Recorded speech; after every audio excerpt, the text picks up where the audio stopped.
اعوذ باللہ من الشیطان الرجیم بسم اللہ الرحمن الرحیم قال رب اشرح لی صدری. یہ دعا بڑی اہم ہے اور ہر شخص کو یاد ہونی چاہیے. جو بھی کوئی بھی دین کی دعوت کا کام کرنا چاہے تو اس کے لیے یہ دعا جو ہے اس کو یاد کرنا. حضرت موسیٰ نے دعا کی پروردگار میرے ذرا سینے کو کھول دے اس کے لیے، اس کام کے لیے، اس بڑے مشن کے لیے جو میرے حوالے کر رہا ہے. ویسر لی امری، اور یہ بھاری کام جو ہے اسے میرے لیے آسان کر دے.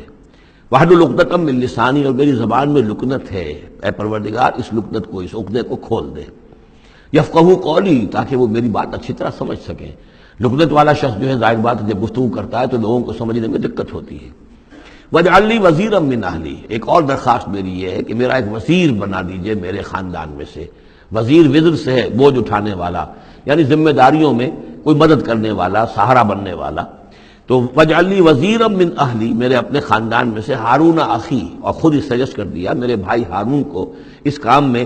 اشدد بہ اذری، اس کے ذریعے سے میری قبر کو مضبوط کر دے. اور اشرکہ فی امری، واشرکہ فی امری، اسے میرے اس کام میں شریک کر دے. کہ نسبحک کثیرا، تاکہ ہم دونوں مل کر پھر تیری تسبیح کریں کثرت کے ساتھ. ونذکرک کثیرا، اور تیرا ذکر کریں کثرت کے ساتھ. انک کنت بنا بصیرا، یقیناً پروردگار تو ہمیں دیکھ رہا ہے ہمارے حالات سے، تو خود جو ہے وہ چشمدید گواہ ہے. قال قد اوتیت سؤلک یا موسیٰ، فرمایا کہ ٹھیک ہے موسیٰ، گرانٹڈ، یور ریکویسٹ گرانٹڈ. قد اوتیت سؤلک یا موسیٰ، اے موسیٰ جو تم نے سوال کیا، جو درخواست کی، وہ سب ہم نے منظور کی. وَلَقَدْ مَنَّا عَلَيْكَ مَرَّةً أُخْرَىٰ، اور ہم نے تو تم پر ایک مرتبہ اور بہت بڑا احسان کیا تھا.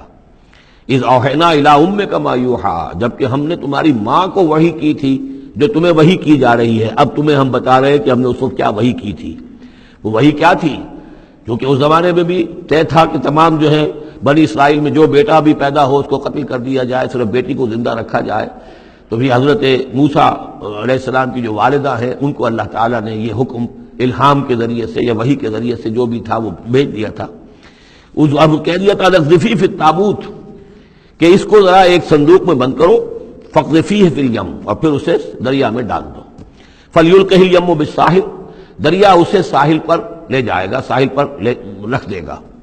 یاخذہ عدو لی وعدو لہ، اور پھر وہاں وہ شخص اس کو پکڑ لے گا، اس کو لے لے گا، اس صندوق کو، اور صندوق میں جو بچہ ہے اس کو، جو میرا بھی دشمن ہے اس کا بھی دشمن ہے.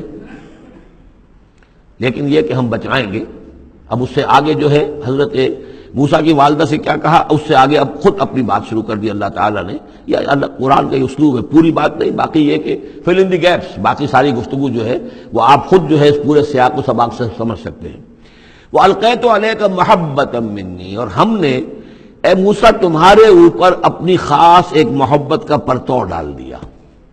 بڑی موہنی صورت، بڑی موہنی صورت، دیکھتے ہی گرویدہ ہو جائیں. اب اللہ نے کہا محبتم منی، القیت علیک محبتم منی، یعنی یہ کہ وہ پورا نقشہ اب یہاں پر جو ہے کہ وہ ساحل میں وہ صندوق ڈال دیا گیا، وہ چلتا گیا. اور ساتھ ہی اس کی بہن سے، حضرت موسیٰ کی بڑی بہن تھی، ہمشیرہ تھی، کہہ دیا کہ ساحل کے ساتھ ساتھ تم جاتے بھی رہو، چلتی رہو، دیکھو کہاں جاتا ہے، یہ کیا ہوتا ہے. اور اس نے جا کے بتا بھی دیا کہ وہ محل میں پہنچ گیا ہے صندوق. وہ صندوق کھولا گیا، بچہ نکل آیا.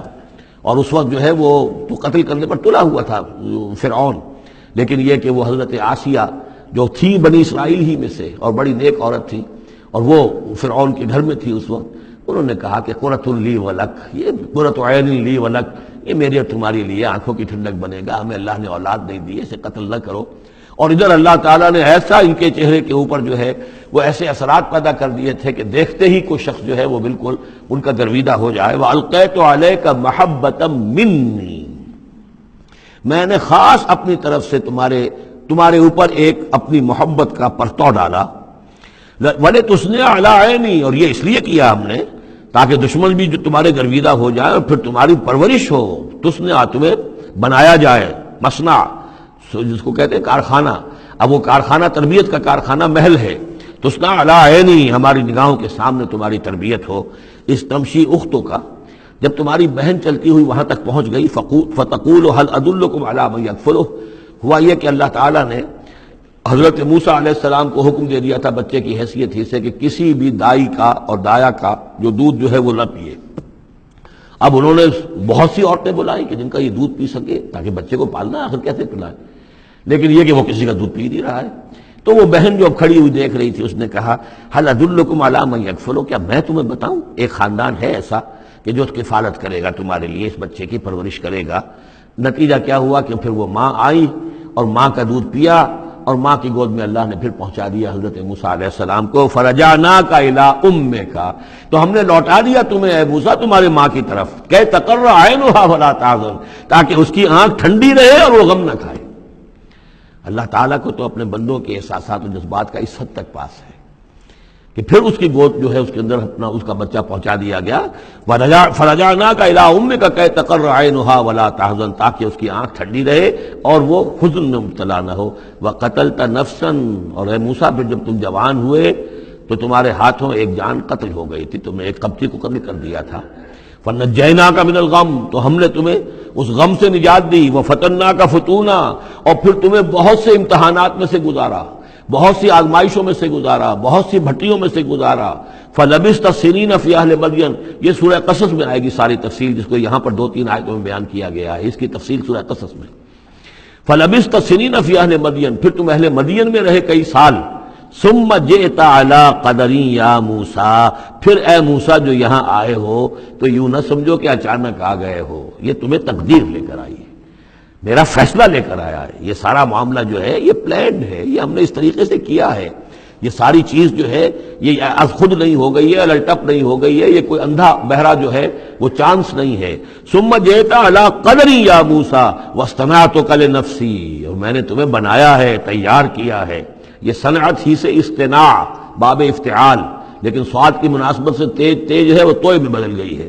میں نے تمہیں تیار کیا ہے، خاص طور پر تمہارے اندر خصوصی صلاحیتیں پیدا کی ہیں، تمہیں خاص طور پر بادشاہ کے محل میں پرورش کروایا ہے، اس لیے کہ مجھے تم سے ایک بڑا کام لینا ہے۔ واصطنعتک لنفسی اذهب انت واخوک بآیاتی ولا تنیا فی ذکری، جاؤ تم اور تمہارا بھائی میری یہ نشانیاں لے جاؤ، اور دیکھنا میرے ذکر میں سستی نہ کرنا۔ اذهبا الی فرعون انہ طغی، جاؤ تم دونوں فرعون کی طرف، وہ یقیناً بہت سرکش ہو گیا ہے۔ فقولا لہ قولا لینا لعلہ یتذکر او یخشی، تو دیکھو جا کر وہاں پر بات کرنا اس سے بڑی نرم، ایسا تاکہ شاید کہ وہ سوچے یا اس کے دل میں بھی خوف پیدا ہو جائے۔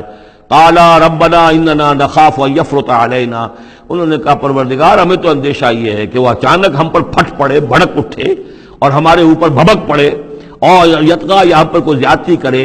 قال لا تخافا، فرمایا نہیں تم دونوں ڈرو نہیں، اننی معکما اسمع و ارا، میں تم دونوں کے ساتھ ہی ہوں، ہر بات سنوں گا بھی، سنتا بھی ہوں، دیکھوں گا اور دیکھتا ہوں۔